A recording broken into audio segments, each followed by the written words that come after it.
اس حدیث میں اصل نیک مقاصد کے لیے دنیا کمانے کی فضیلت بیان کی گئی ہے۔ دنیا کمانے کی فضیلت بھی ہے اگر اس کو نیک مقصد کے لیے کمایا جائے،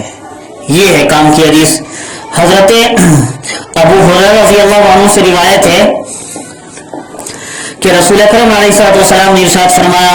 جو شخص دنیا کی دولت بطریق حلال اس مقصد سے حاصل کرنا چاہے، من طلب الدنیا حلالا استعفافا عن المسألة، بطریق حلال کمائے اور اس مقصد سے حاصل کرے دنیا کو تاکہ اس کو دوسروں سے سوال کرنا نہ پڑے، استعفافا عن المسألہ، وہ دوسروں سے سوال کرنے سے بچ جائے، وسعیا علی اہلہ، اور اپنے اہل و عیال بیوی بچوں کے لیے روزی کا انتظام کر لے، وسعیا علی اہلہ وتعطفا علی جارہ، وہ آگے آ رہا ہے۔ پہلے تو یہ اپنے اہل و عیال کے لیے روزی کا، آرام و آسائش کا سامان مہیا کر سکے، اس لیے روزی دنیا کما رہا ہے، وتعطفا علی جارہ، اور اپنے پڑوسیوں کے ساتھ بھی احسان اور اچھی سلوک کا معاملہ کر سکے۔ لقی اللہ تعالی یوم القیامت ووجهه مثل القمر لیلۃ البدر، تو قیامت کے دن وہ آدمی اللہ تعالیٰ کے حضور میں اس شان کے ساتھ حاضر ہوگا کہ اس کا چہرہ 14ویں رات کے چاند کی طرح روشن اور چمکتا ہوگا۔ فمن طلب الدنیا حلالا مکاسرا وفاخرا مرائیا، جو شخص دنیا کی دولت حلال ہی کے ذریعے سے، دیکھو حلال ہی کی بات آ رہی ہے، حلال ہی کے ذریعے سے کما تو رہا ہے، لیکن مقصد اور نیت یہ ہے، اس مقصد سے کماتا ہے حلال کو بھی، اس مقصد سے حاصل کرنا چاہتا ہے کہ وہ بہت بڑا مالدار ہو جائے، مقاصرن کثرت سے مال رکھنے والا ہو جائے، مفاخرن، اور اس دولت مندی کی وجہ سے دوسروں کے مقابلے میں اپنی شان اونچی دکھا سکے، دوسروں پر فخر کرتا ہو، مرائین، لوگوں کی نظروں میں بڑا بننے والا ہو، لوگوں میں دکھاوا کرنے والا ہو، اپنے کو بڑا مالدار ظاہر کرنے والا ہو، داد و دہیش کا خوب دینے والا ہے، اس کا وہ سکہ جمانے والا ہو، لقی اللہ تعالی وهو علیہ غضبان، تو قیامت کے دن وہ اللہ تعالیٰ کے حضور میں اس حال میں حاضر ہوگا، وهو علیہ غضبان، کہ اللہ تعالیٰ اس پر سخت ناراض ہوں گے۔ روایت شعب الایمان للبیہقی کی۔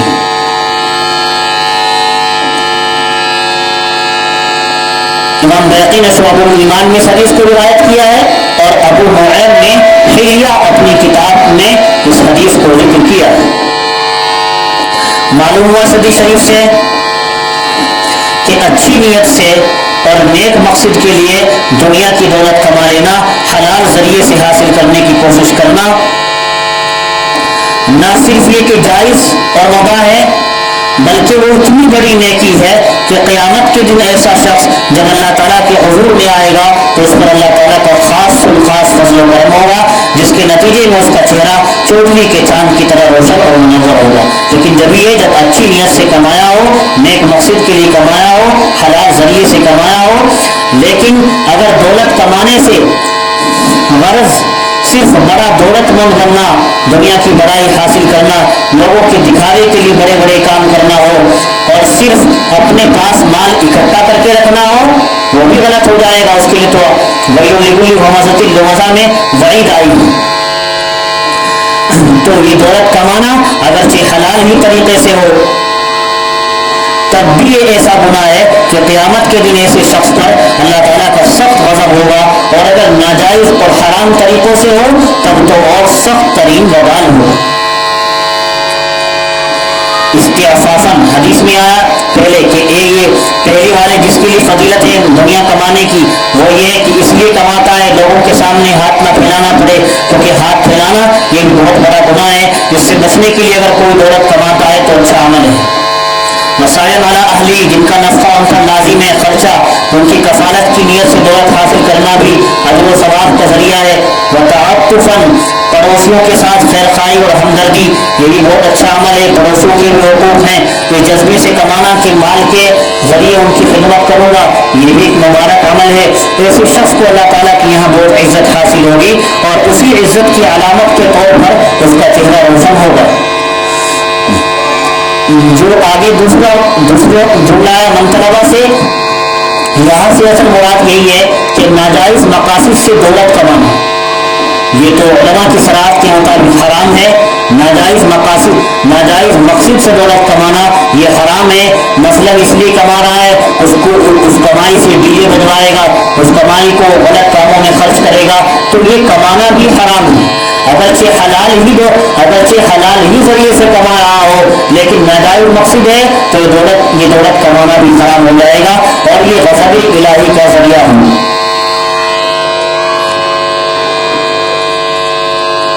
پھر آگے حدیث آ رہی ہے، حضرت سہل بن سعد سے روایت ہے، رسول کریم علیہ السلام نے ارشاد فرمایا یہ بھلائی کے خزانے اور خزانوں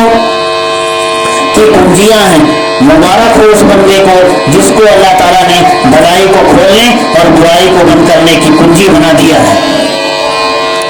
تو اللہ تعالیٰ اپنے بندوں میں سے روایت ابن ماجہ شریف کی ہے،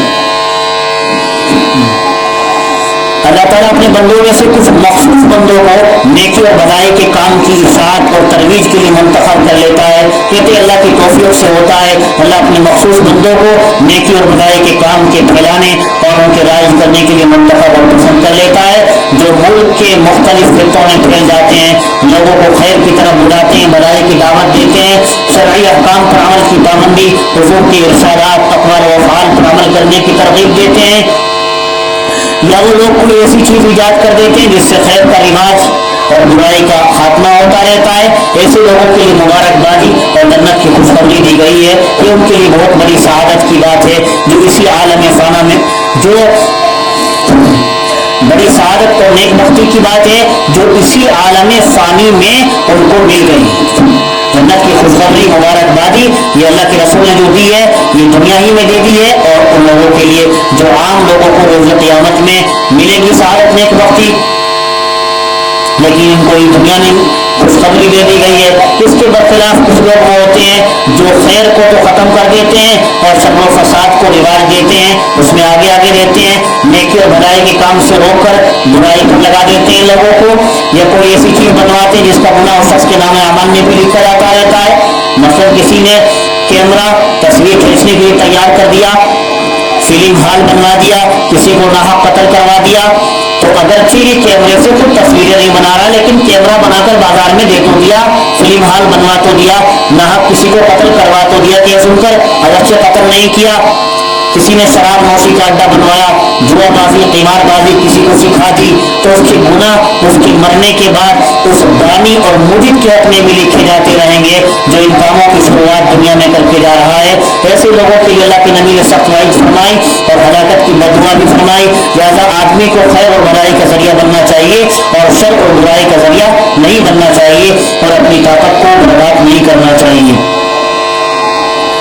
یہ جو فرمایا شروع میں ان هذا الخير خزائن لتلك الخزائن،